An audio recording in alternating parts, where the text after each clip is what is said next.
Which way did he go? Get out of it! Come on now.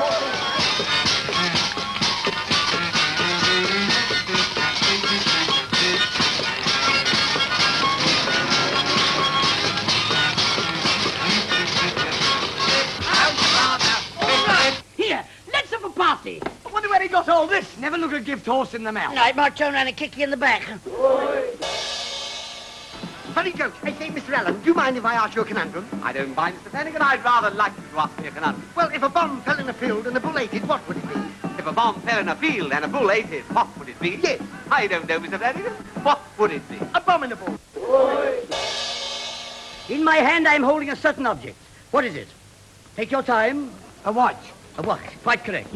My next article, I am holding by the handle. A door. I'll show them something. I'll show them something. If you show them any more, you get pinched.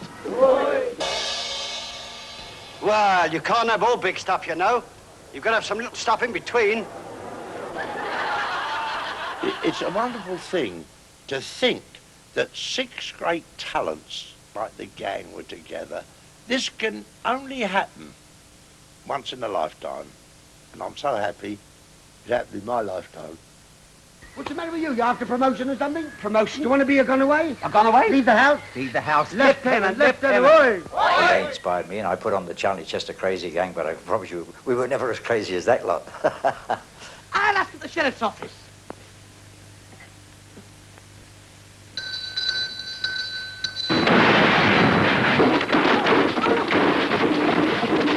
Council house. Of course, the crazy gang were just as crazy off the stage as they were on. Where's Charlie? What have I done? What have I done? I'm saying. Come on. Get a move on. I showed him. Showed him what? How to throw me out. Come on. Let's face it, the Crazy Gang was a great national institution. And after touring in their show for 4 years, I nearly finished up in one. Here. What's this chain for? I'm taking no chances. I swallowed 3 of these yesterday. The first time I saw the Crazy Gang, I was a kid. I was taken to the Palladium by my mother, and I was absolutely stunned and petrified by all these mad men, I thought, rushing about in skirts and goodness knows what. And I little thought that one day I'd be working with them. This way, please. Now let that be a lesson to you. No. They warned me that working with the Crazy Gang would put 10 years on my life. But actually, they had the wonderful gift of making everybody feel younger. If you do find it a bit overcrowded, there's a spare bed in my room that we can move in here. Hey! What's that for? That's for thinking what we told. Yes. 35 years ago, I worked with the Crazy Gang, and I've still got the marks to show it. Pardon me a second.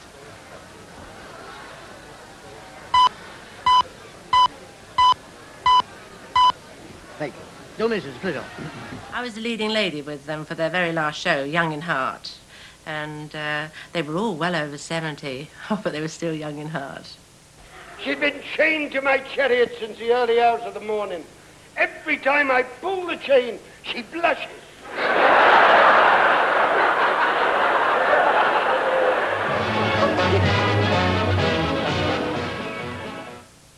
You know, this crazy business, it all started off through, I think, Nervo and Knox primarily were the ones.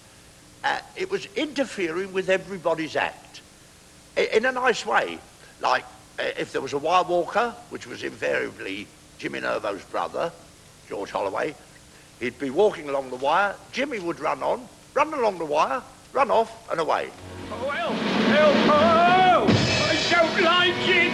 Come on, Cecil! Let go, Cecil, let go! I can't, I've got nothing to hold on to. Let go! Oh, Mum! Make your mind up, now! Yes! I've got it! Oh! Ouch! Help me! Grab Help onto me! Give me a Grab hand onto and me! I'll pull out of you somehow!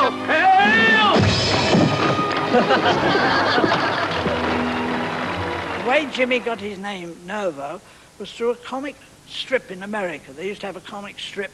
If anything went wrong, or you shouldn't be there, Nervo was there. Wherever you shouldn't be, Jimmy was. Doesn't matter where it was. If it said private, he was there. And that was the idea of Nervo. And then a lady we had in the hotel told him to keep that name of Nervo. She was did his horoscopes. She said, "You'll always be lucky. Keep the name of Nervo."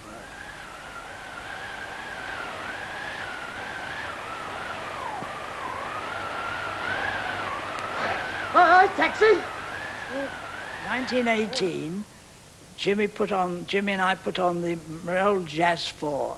First of all, we opened up with ukuleles. I think we were the first to bring the ukuleles I played. Then my brother came on with a big trumpet, which we had an argument. I pushed him and he fell, and then the curtain would drop and he'd climb over it. While he was climbing over it, they'd pull it to the top and drop him the whole length, you see, which was a great laugh.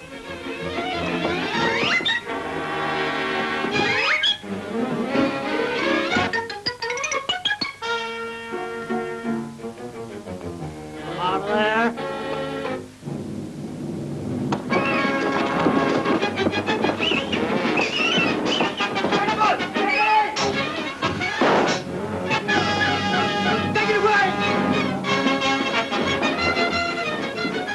They'd usually follow two ballet dancers, and it was the dance of the roses or something, and with Jim and Ted, it was the dance of the cabbages, or the cabbage and the rose.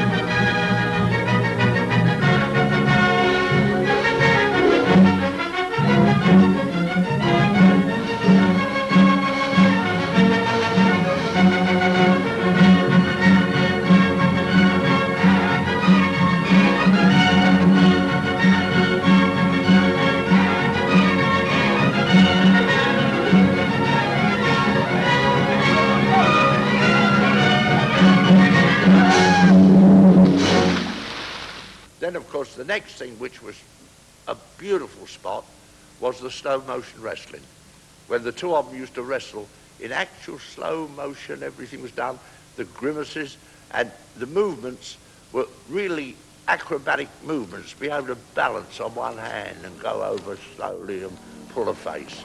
That was, to me, the loveliest thing they did.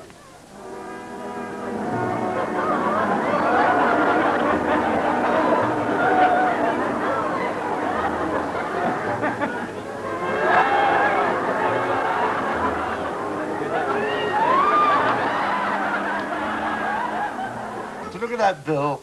It says, another crazy week. Shows you from small acorns come big oaks. That was in 1931.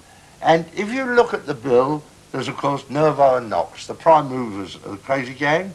I've got a bill here of one of the first Crazy Gang shows. It was called the Crazy Month those days, not the long-running Crazy Gang shows which became later on. And in it, there was a wonderful sketch called Dorcas, a very dramatic affair called He Done Her Wrong, or Private Life in a Public Bar. One of the lines in it was, to the heroine, "Would you like a little sun, darling?" To which she replied, "Yes, we've been having some shocking weather lately." Ah, Grace, see, I have brought you buttercups because it is your birthday. Oh, no, dear Harold. I must not take your flowers. You forget I am a wife and a mother. Look at my little son. Ah, Grace, how proud you must be to be the wife of my dear uncle, and to think that the old gentleman is 73, and yet your union has been blessed. Shut up, Cecil. There's no cuckoo there. No, but it sounds as if there has been.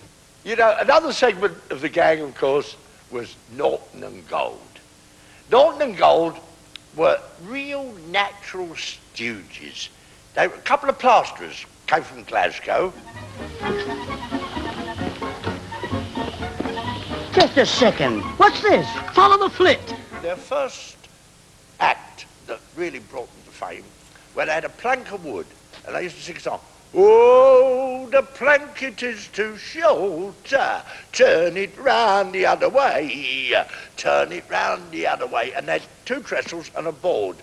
And they couldn't get the board on the 2 trestles. And the great thing all the time was, whoa, turn it round the other way. And this is what they did. Oh, if we only had some dill water. But there's one act that was with the Crazy Gang for years, and that, of course, was Carol and Monday. Oh, your nose is cold. I bet you're healthy, aren't you? Oh, I wish I were a little egg as bad could be. I'd stay up in my little nest away up in the tree, and when a naughty girl like you came jumping round with glee, I'd burst my little naughty self and sprinkle you with me. Billy Carroll, who was a tail suit comedian, started off as a dancer, and of all things, he was an upside-down dancer. He stood on his head, there was a platform above him, and he had a partner on the platform, and they did simultaneous step dancing. Bill was upside down. So this is Paris. And I was there when they first did this Crazy Gang, and of course it was sensational then, people running down the aisle, interrupting from boxes, had never been seen before, and it was an absolute riot. And I particularly always liked Flanagan and Allen, because they made these lovely jokes. I brought 2 whistles. Yes. Now then, you've got one? Yes. And I've got one too. Yeah, eh? I say you've got one, and I've got one too. So you've only got one. I know I've only got one, and you've only got one too. Well, where's the other one? Which other one? The one I've got. You've got one, and I've got one too. Do it again. Do it again. With you. There are 2 whistles. Now then, you've got one, yes, and I've got one too.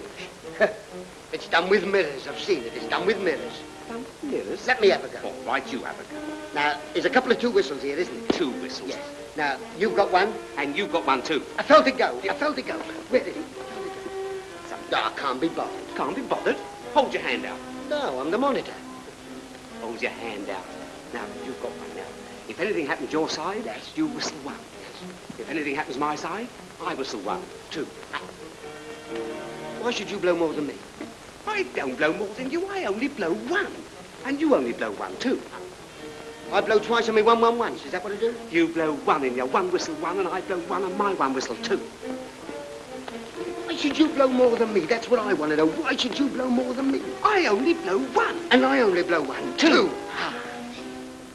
My favourite one, I remember them telling it at the Palladium, was Bud said, I've just been all the Scotsmen wearing kilts. And Ches said, oh, really? Did you see the Trussocks? And Bud said, no, it wasn't windy. And he'd go, oi, like that. Yeah, that was a good song we just sang. What was it? Don't be so ignorant. That was Friendly Joe. Friendly Joe? Chummy Dick. Chummy Dick? Pelly Archie! Pelly Archie! Oi! And I suppose the one that everybody remembers more than most, Bob Flanagan. If women wore electric lamps on their garters tied, no more we'd sing Sweet Adeline, but lead kindly lied. And he teamed up with a man called Jack Buckland, and they called themselves Harlem and Bronx. Both blacked up. They were black-faced comedians, were very popular in those days. There's a big day coming and we'll all be happy when we join their jubilee throng. Shout a glory, glory, and a hallelujah. There's a big day coming along. I was now with Florrie Ford, and my wife was a leading lady, and I was not only managing, but I wanted a partner. And Bud came along. He wasn't very happy. He was a Kilmarnock, and he said, I'm Chick Harlan, you remember? And we had a long chat, and the result was that a partnership started. Now, I'm going through the act. Well, that's a good idea. Now, I started first, don't I? You start. Why is a picture house a fat woman? I don't know why. Well, a picture house draws the crowd, and the fat woman crowds the... Word. So, Bud Harlem joined Florrie Ford's show. Now, she didn't want a black-faced comedian, and 2, she couldn't call anybody Bud Harlem on his own. Harlem and Bronx, I suppose that was synonymous.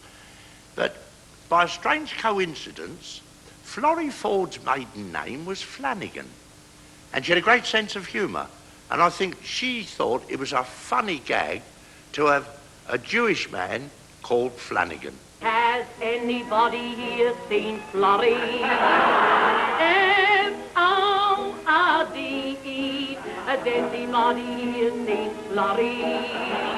Find her if you can, for she's not all skin and bony. And you bet it's all her own. Has anybody here seen Florrie? Florrie from the Isle of Man. We seem to know each other so well. It's like, in the nicest possible way, a marriage. My life is just a gamble from the cradle to the grave. To live is just like playing out a hand. You cannot help what cards the dealer gives you, so make the most of what's at your command. To moan your lot, just a waste of time. Better far to laugh than to complain. And when you've lost the game, don't lose your courage. Just call another hand and try again. Never moan our sorrow. We borrow for tomorrow. That's if tomorrow's borrow comes up to what we mean. Bubble-de-do might have made a big night.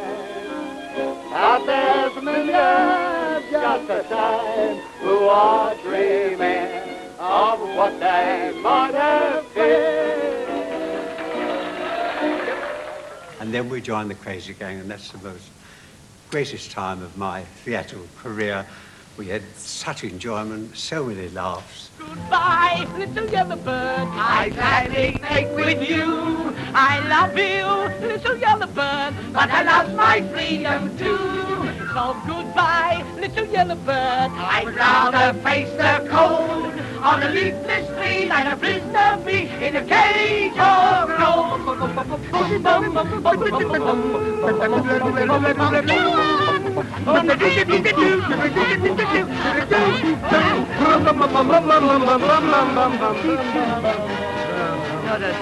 For good stuff like that. One man who was never in the original Young Bloods of Variety because he was too posh. He was a very elegant juggler. Eddie Gray.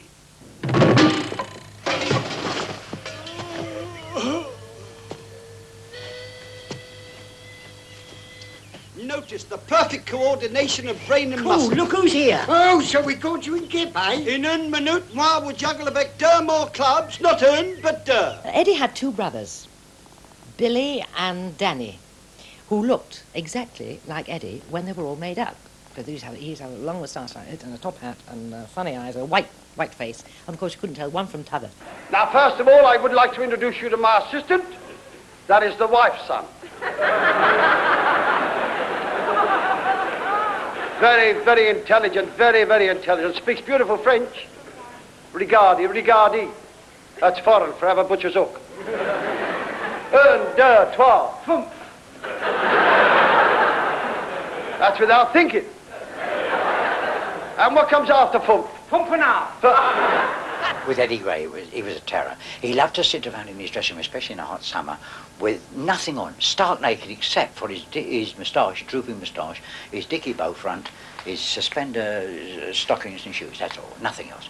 And he had no qualms about sitting there. No, I came in to see him, and he said to me, "Oh, Charlie," and he started swearing about his bookmaker, using some terrible language. And as he did so, the door, which was open, a woman passed, and he saw her go by. And a few minutes later, he heard the door close further up the passage and realised she was coming back out.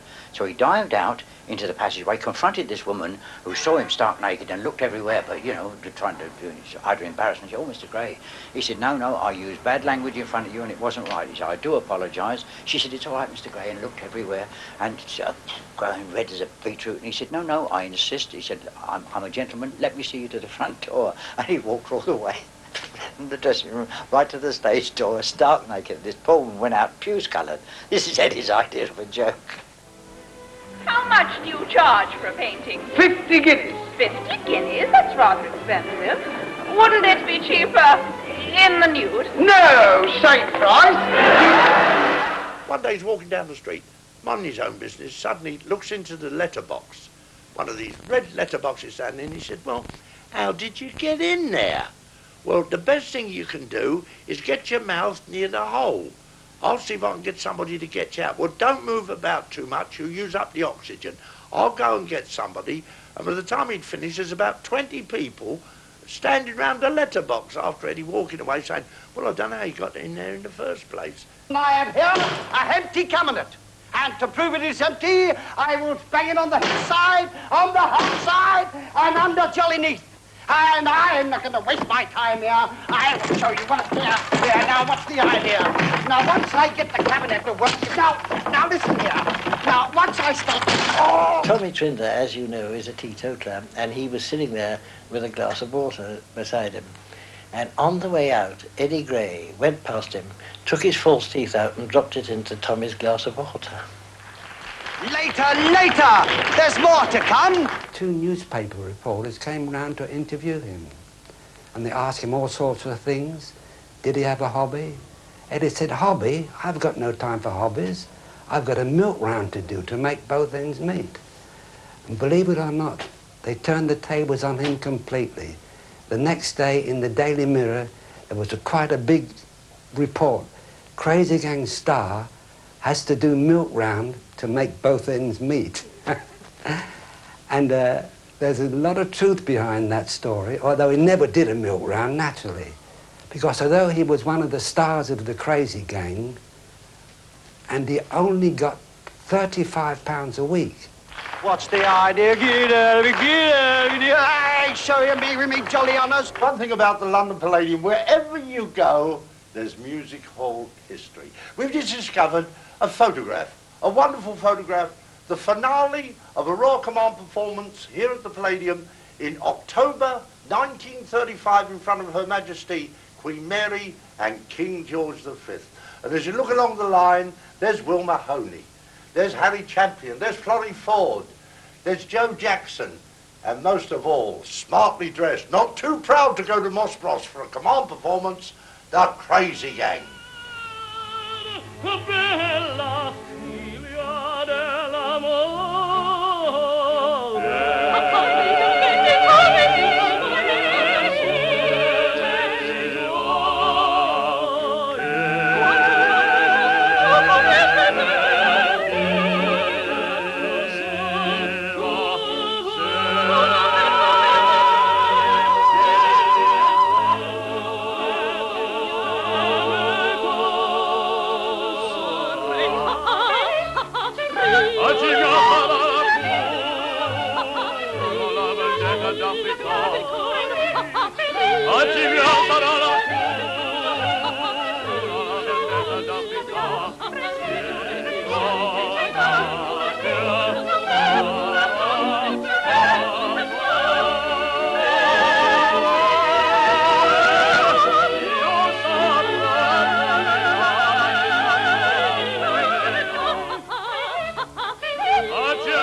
Well, isn't this marvellous?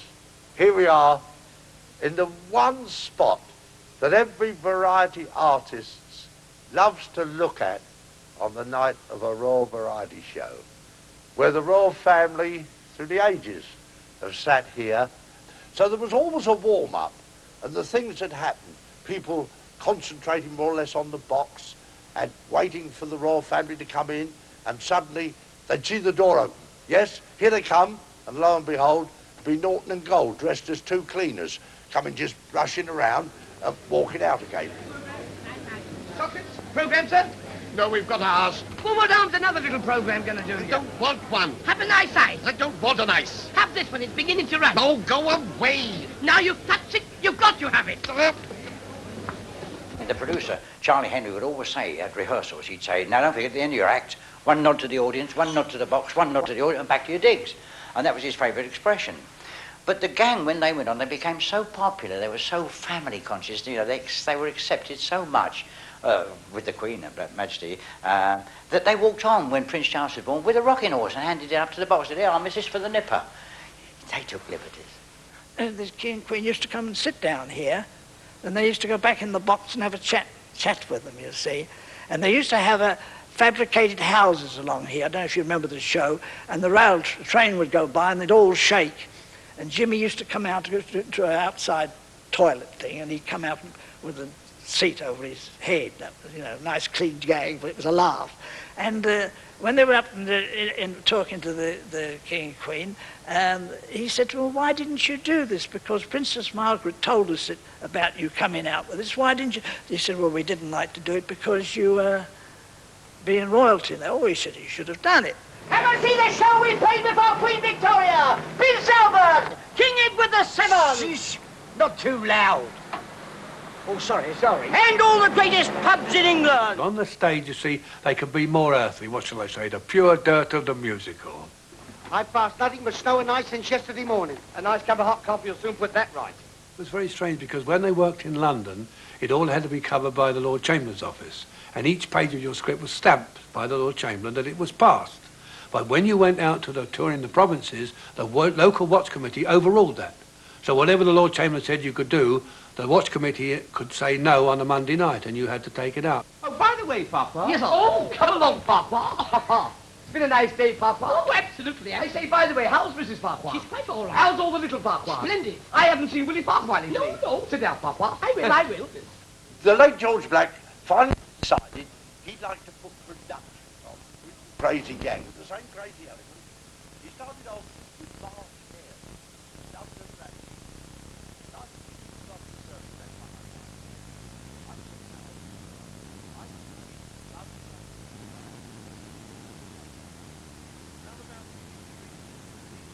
Things, the little dog laugh, and the one everybody remembers, Oh Paper Down. This chair has been on every picture I've ever made, all over the world. It was given to me by Will Hay after Good Morning Boys.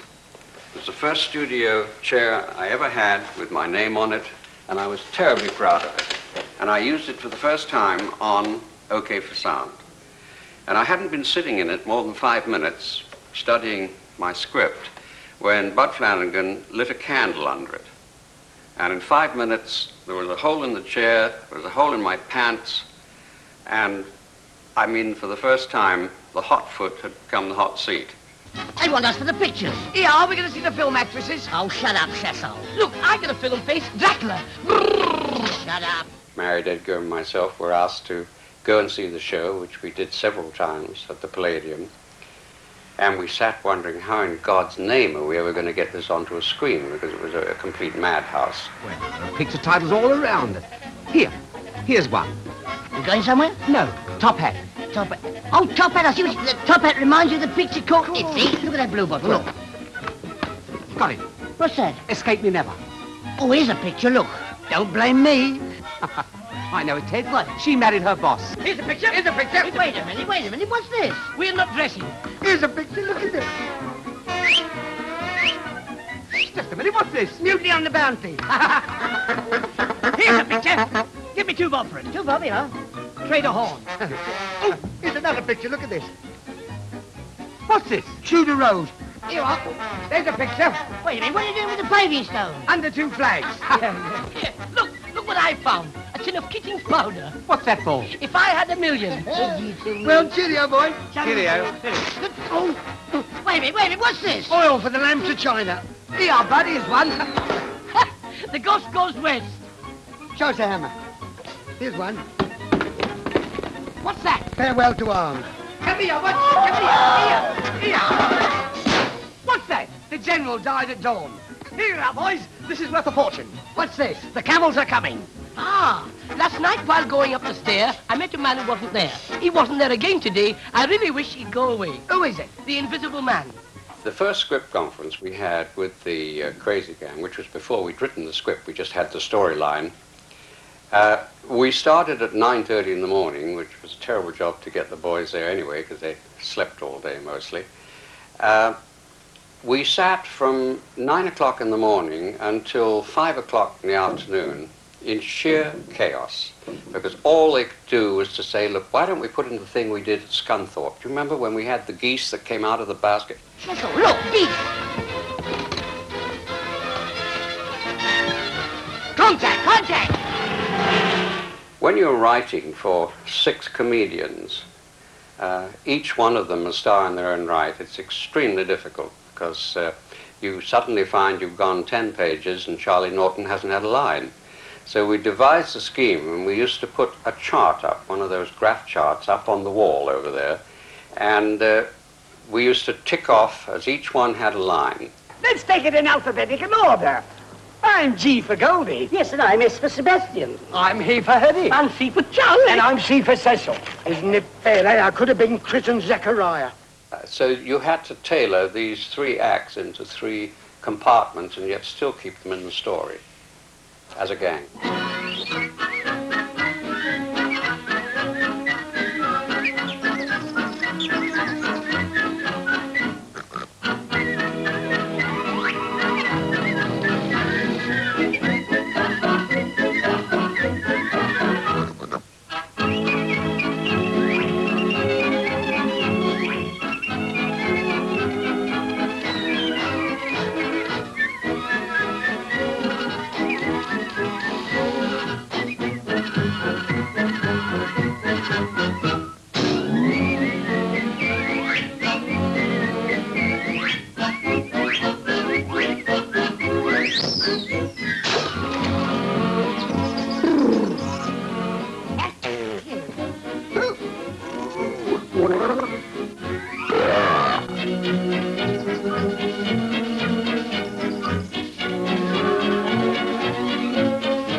My greatest ambition in life took place here, one way.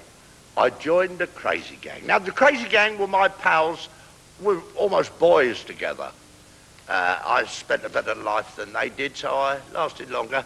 But, you know, I got booked to join the Crazy Gang. Here was the realisation of a life's ambition. Unfortunately, it was a record-breaking show, inasmuch it was the shortest run ever at the London Palladium, thanks to Hitler. Nur auf diese Weise kann das Dritte Reich den Frieden für die kommenden 1000 Jahre versichern. Die Westfront und die Sonne. Only he's on his way! The first time I worked with a gang was a show called Top of the World at the London Palladium. And unfortunately, it was the time that Mr. Hitler decided that it was his time, and it became very noisy. And we went on, the last week of rehearsal, it became terribly noisy, so much so that we couldn't hear each other's lines. And suddenly one day, about 11 o'clock in the morning, someone said, "Where's Bud? Where's Bud? What's happened to Bud?" Well, what had happened to Bud was that he left rehearsals, grabbed himself a taxi, said Blackpool, and went.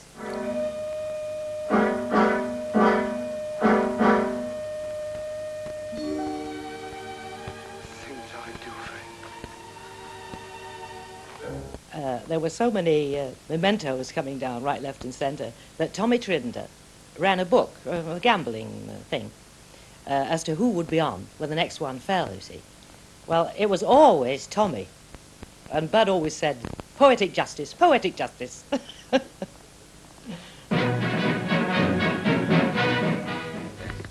Any questions? I've got one. Hey, I've got one. Well, kill it. Now, not that you twerp. Oh, here, I'll lend you some money. Where are you going to get me money from? Well, my mum sent me out to buy a pair of corsets. You can have that money. When will I get it back? 5, 10, 15 or 20 years. Oh, that's all right. She's not expecting me back yet. Not only that, son, there'll be a profit at the end of it, and you'll be able to buy your mother several pairs of corsets. Oh, she only wants one pair. Why? Well, she's only got one. Any further questions? Yes, sir. What about these 3% defence bonds? Well, you can buy them in £5 or multiple of £5. Get them at the post office or your local bank. Well, what about the excess profit tax? That's nothing to do with me. Now, it's got something to do with us, though. Why? I borrowed 5 shillings from him and I bought a national defence bomb. Now, he hasn't got the 5 shillings and all I got is a certificate. What's happened to the money? That goes to defend your home. I haven't got a home. Well, we'll dig you one. Yeah. Like everybody else, the gang wanted to do their bit.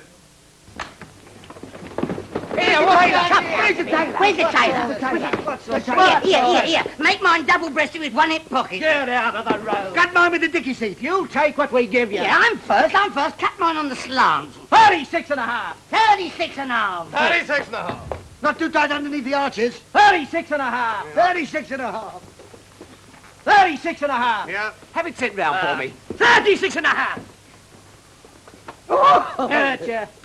36 and a half. 36 and a half. 38. 38? Tell me, Mr. Shorthouse, how do you get this lovely physique? By getting up early in the morning and going straight back to bed. This is the original soundstage at Lime Grove, where we started to shoot the Crazy Gang in the Siegfried line. The picture was called that, inspired by their famous wartime song. We're gonna hang out the washing on the Siegfried line. Have you any dirty washing, mother dear? We're gonna hang out the washing on the Siegfried line, 'cause the washing day is here. Whether the weather may be wet or fine, we'll just rub along without a care. We're gonna hang out the washing on the Siegfried line, if the Siegfried line's still there. Then came Dunkirk, and the Siegfried line didn't seem to be a very good title. So we thought around and we came up with Balloonatics. And then somebody didn't think that was a very good title, so it became Gas Bags. Crikey! Taxi. We didn't need the gang for a while, so we sent them off to their dressing room because they were too much nuisance on the floor. And as they'd done all their bets for the day on the horses, they decided to have another bet. And the bet was how long it would take a candle to activate the fire sprinklers in the ceiling. So they wrote all their various times down on a piece of paper, and they all put £1 in the kitty, and they got a stopwatch. They lit the candle, and they stood by the stopwatch, and in a very short time, every sprinkler in the building was pouring down water. It was hell for all of us, but somebody up there won that kitty.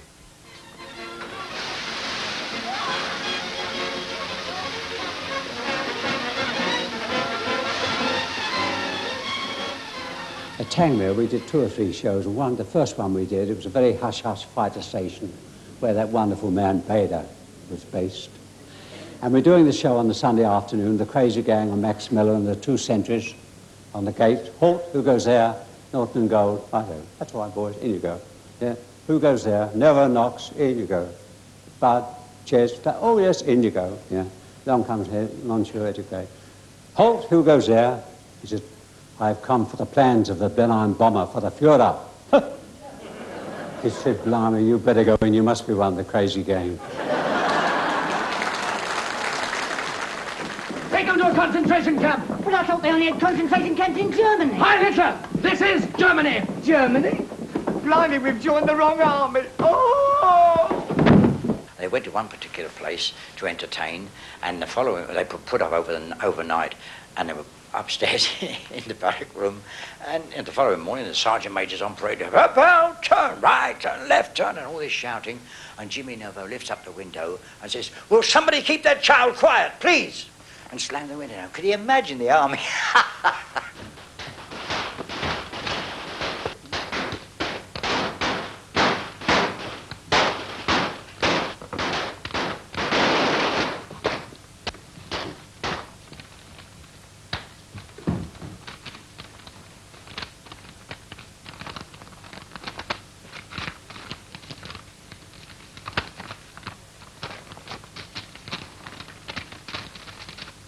A message, sir. Yes, Papa, I know. Read it. I can't read it, sir. Why not? It's written in Spanish, sir. Well, suck it and see.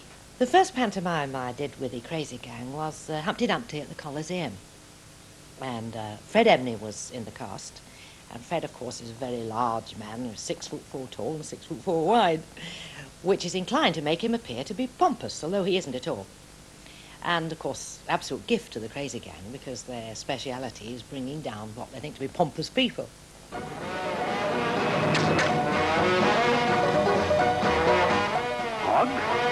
So I got Fred down. I feel terribly ashamed about it. Got him in the right spot and everything. And what they used to do was collect corks, big corks, and they used to put pins in the top of them. And as they were talking to people, or as they passed them, they would hook the corks onto the person's clothes in a rather embarrassing place. So Fred made his first entrance in his mayoral robes, looking terribly dignified, with this cork waggling all over the place. And, of course, the audience were in stitches, and so were the cast. Everybody was just hooting with laughter. Fred thought he was going terribly well, you see, and got off stage, terribly chuffed with himself, and happened to look at where the cork was. Of course, he exploded. We all ran for cover. Bloody hell. And that's when Teddy came up to me and laughing, and he said, I say, you helped us enormously. Would you like to be an honorary member of the Crazy Gang? So I said, yes, I would. So he said, well, hold on, I have to ask Bud. So he disappeared, came back, and I said, Bud says, absolutely okay. I said, fine. He says, so you are an honorary member of the Crazy Gang, the first honorary female member of the Crazy Gang. So I was. And I think I still am. Where are the boys of the old brigade, the principal boys of Bango? They were not for cheats, they were upholstered seats, tender lots of tender meat. Where are the boys with the busted tights and lots of other busts over display?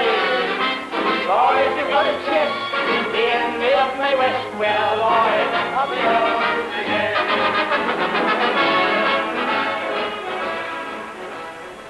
And the Sunday morning, we all had a telephone call from George Black to say that the show was closing. So we were all very upset. And what we didn't know was the reason that it was closing was during our performance on the Saturday night, a landmine had landed on the roof of the Palladium and was swinging gently in the breeze from the chimney. So on Sunday morning it was discovered, dismantled, taken through across the stage of the Palladium and out through the stage door. And that's what looked like the end of the Crazy Gang. Today the ship is sailing and every jolly tar is wishing he could have to see a station where we are. There's breezy Bill the bosun stands on the deck and yells, we're leaving broken hearted, so come along you girls. Ta-ta, ta-ta, say ta-ta to your tar, ta-ta, ta-ta, he's going ever so far. Your tars are going ta-ta, so kiss him for his heart. Bisey, bisey, toodaloo, ta-ta, ta-ta, ta-ta. Well, looking at you lot, that's the quietest you've ever been, as long as I've known you anyway. The famous Crazy Gang ladies, you know, this what they call the plaque at the Victoria Palace, and this is the place which saw the resurgence of the famous Crazy Gang. When they came here, they played perhaps their best trick they ever played on Val Parnell. They didn't play one on him beforehand, but the best trick they ever played, I think, was when they proved what a success they were when he thought they were too old for the Palladium. Everybody, ding-a-ding, ring out the bell. Ding-a-ding, ring out the bell. Ring 'em here, ring 'em there, ring 'em up and down. Happy times all around the town. Ding-a-ding, how do you feel? Ding-a-ding, how do you feel?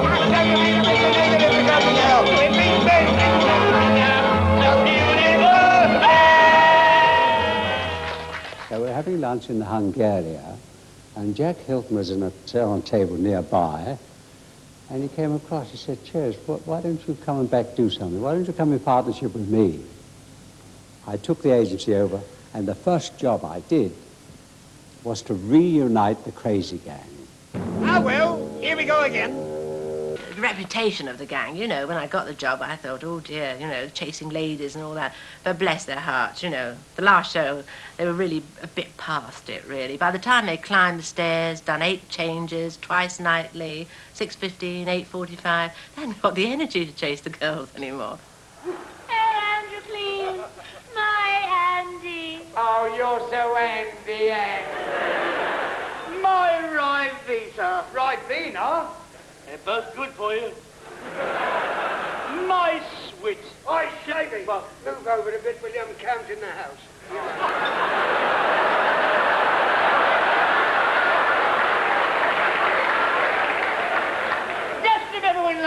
started. How I kissed you on the bottom... How I kissed you on the bottom steps of the Acropolis. Since then I've been thrown into a cell, reading the Kinsey Report and growing sad. The Kinsey Report isn't a sad book. Tis when you get to my age. So, Andrew, please, how would you like to have a little sun? I'd love it. We've had some shocking weather lately, haven't we? Now, what's this? Best bit in the show. You shall have mortal combat with the grip. Come on, Knox.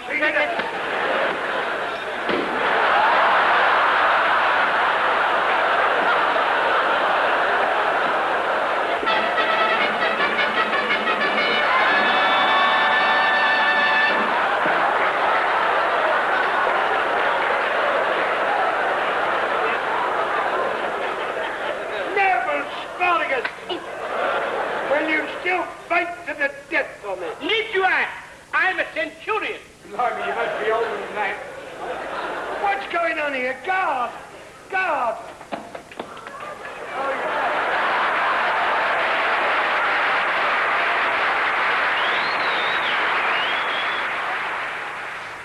In 1949, I was doing a spot in town tonight called Let's Go Somewhere. Every Saturday night, I did a live spot, 4 minutes. I might be lying under a train or riding a horse bareback in the circus and so on. And the Crazy Gang invited me to go and take part in their barber's shop scene. So I went in there and they said, "Hello, Mr. Johnson, come and have a shave and shampoo, will you?" Yes, and from in town tonight. And I sat down in the chair and they then gave me the works. They had white paste which they put down my throat. They had all coloured dyes, yellow, green, yellow, all over me like that. It ran right down all over the suit. They then pulled my trousers out and poured water down. They got me on the floor and they tickled my tummy. And I was trying to keep talking, saying, "Oh, it's out there, you're tickling my tummy, stop!" And all this was complete chaos. The audience was in hysterics. It didn't make much sense radio-wise. And in the end, I was on the floor and Teddy Knox had to say, "And now back to the studio." It was tremendous and it took me 1 hour to clean up. I'm terribly sorry to have to interrupt the broadcast like this, but we've just received an SOS. If there's a Mr. Jones amongst my listeners tonight, a Mr. Jones who met a Miss Williams last year at Bournemouth, if he will communicate with Miss Williams' solicitors, he will hear something which will take that darn silly grin right off his face. On stage or off, with the gang, it was a case of anything for a laugh, regardless of people's feelings, humiliation or anything. It was anything for a laugh. And to give you an example, my wife remembers she was in a dance troupe in which they had to go on stage, do a number, and go for what they call a quick change. Now, to help in this quick change, they had all their clothes laid out backstage, and they tore around to change. But none of them could get their knickers on. Jimmy Nervo and Teddy Knox had sewed all their knickers up so they couldn't get their knickers on. What about me? Don't I get anything? Oh, shut up, Cecil. Just when I get nice and serious, you start slipping. It was here at the Victoria Palace in 1955, when Bud and the gang were here, that they received the MBE. At least, only one received it, that was Bud Flanagan. They were all entitled to it, but I don't think the palace dare let the 6 of them in at once.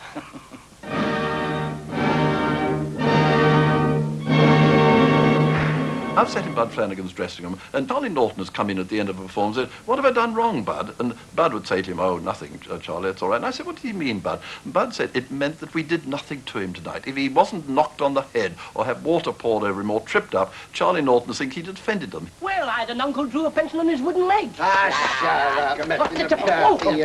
Just a moment. Put your pants up, Charlie. All right. Oh, I see. Throw the line somewhere, you cad. And I remember on one occasion they were doing a sketch here at the Victoria Palace in which he was the baby in a bed and wasn't happened to be seen, couldn't be seen until the end. But they put fireworks and burnt all his backside, but he didn't mind at all. They hurt him all the time. Pass the brat! If it weren't for you, I should be here to marmalade all. Yeah. Hey, you! Leave that kid alone. It's all right, We're only acting. I don't know if it's true. They say Jimmy Gold was very mean. I don't know if it's true. And Bud was passing this hoarding, and it said, "God saves," and he said, "Not as much as Jimmy Gold." The profit for last year was a cool million. How do you keep it cool? Money always burns a hole in my pocket. Oh, that's awfully good. I shall have to laugh. one night Eddie Gray was driving him home to wherever he lived in South London, and I think that Jimmy was rather being threatened with the sack or something. They thought that they might not use him anymore, and he was getting very worried, and he was very drunk. And he said to me, "Do you know, Val Parnell, I don't need him. I've got £40,000 in the bank." And a bit later on he said, "Val Parnell, why should I worry about him? I've got £30,000 in the bank." And Eddie stopped the car, turned it round and started going the other way. And Jimmy said, "What are you doing that for?" He said, "Well, I'm going back. Somewhere between here and Streatham, we've lost 10,000 quid. Of course, they loved sports of all kinds, apart from jokes, and they loved the horses. Bud was a rabid horse, you know, and in fact they all were, and so was Eddie Gray. But strangely enough, the only man that really made money out of the horses was Chesney Allen, because he owned a string of them. And Chesney Allen put me in one, and believe it or not, I played the part of Bud Flanagan. Yes, darling, there's just one way of escape. Get over. Do your stuff over there, not in front of me. My fans want to see me as well as you. You want to see me, don't you? I remember on occasion we had Dave and Joe Gorman were in the set-up of the Crazy Gang. I always played the Bud Flanagan parts, and the rest would sort of take parts whichever suited them. I remember them doing part of their act, Joe and Dave Gorman. Dave would be up on there with his big cigar, you know, and he'd go doing this business. As I was saying, this Englishman, this Irishman, and this Scotchman sat down and started to play a game of cards. They don't want London Bridge any longer. Why not? It's long enough. Of course, by the time the Crazy Gang were at Victoria Palace, Chesney Allen had retired. He was their agent. And so Bud really had no one to sing Underneath the Arches with him. Funny, isn't it? You and I meeting after all this time in a place like this. Takes you back a bit, doesn't it, Ches? Yeah. Who are we trying to kid, Bud? Doing well. The Ritz we used to sign for. The Savoy they can keep. Why, there's only one place that we know. And that is where we sleep. Underneath the arches, we dream our dreams away. Underneath the arches, on cobblestones we lay. Every night you'll find us tired out and worn, happy when the daylight comes creeping, heralding the dawn, sleeping when it's raining, and sleeping when it's fine. Remember this, Ches. Trains rattling by above, payment is our pillow, no matter where we stray. Underneath the arches, we dream our dreams away. Towards the end of my time within Town Night, I went to him and said, "Look, would you very sweetly come out from the Victoria Palace one night? I'll have a street piano, I'll wheel it out, and would you sing Underneath the Arches?" It was the only tune I was able to play. And so we timed it perfectly, and they said, "Where's Brian Johnson tonight?" And I said, "I'm outside Victoria Palace in a moment. I'm expecting Bud to come out." He came out in his hat, and he came and he put his hands on my shoulders, and I very badly played Underneath the Arches. And I must be possibly the only man alive now who ever sang Underneath the Arches with Bud, and I can assure you it was the greatest moment in my broadcasting career. Oh, Saturday nights I've seen in plenty at the Bedford, Collins, South London Met. And I've laughed and wept since 1920 at brilliant talent I can't forget. But this is the Saturday night tremendous. This is the night with the greatest pang. This is the Saturday night to end us. We say goodbye to the Crazy Gang. And speaking of retiring, ladies and gentlemen, I promise you never will retire. We never can retire, and I'll tell you why. We have discovered the elixir of life. We have got the fountain of youth. Here it is. Are you feeling any younger? No, but I think I've done something very childish. I've been a fan of the Crazy Gang for many years, and this is their first retirement that I have missed. You're finished work, you can go home. course, it's a foreign dog he doesn't understand. Would somebody kindly shout, hop it? Here's a song I haven't seen for ages, but I can't sing it without Chesney. Ches, come on.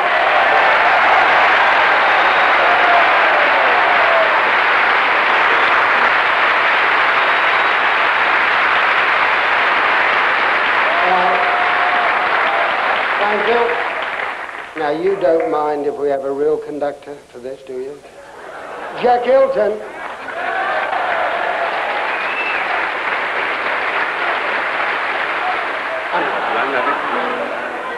Run, rabbit, run, rabbit, run, run, run. Run, if the farmer is fun, fun, fun. He'll get down, down when the rabbit flies. Run, rabbit, run, rabbit, run, run, run, run, run, rabbit, run, rabbit, lad, lad, lad, down if the farmer is fun, fun, fun. He'll get by without his rabbit pie. No fun, rabbit.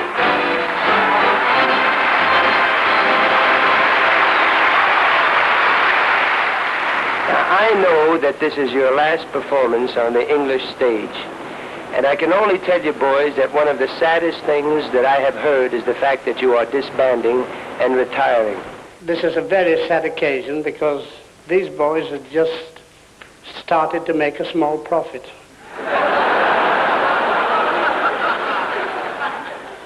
How they think they will now be able to provide for their old age and mine is a mystery. But they can always come back. I'm not a man to bear malice. It has been a wonderful career, let us put it up, at 32 years nearly when we've been together, all of us. And we've enjoyed every minute of it. And the laughs backstage with poor little Charlie being the butt, it's been something that has stopped the boredom.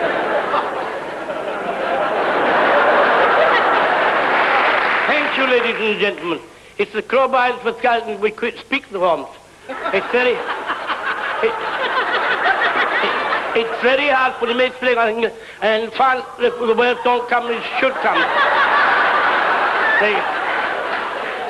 As sure as I've been on the stage for 20 years, those who fly get ball, get spot.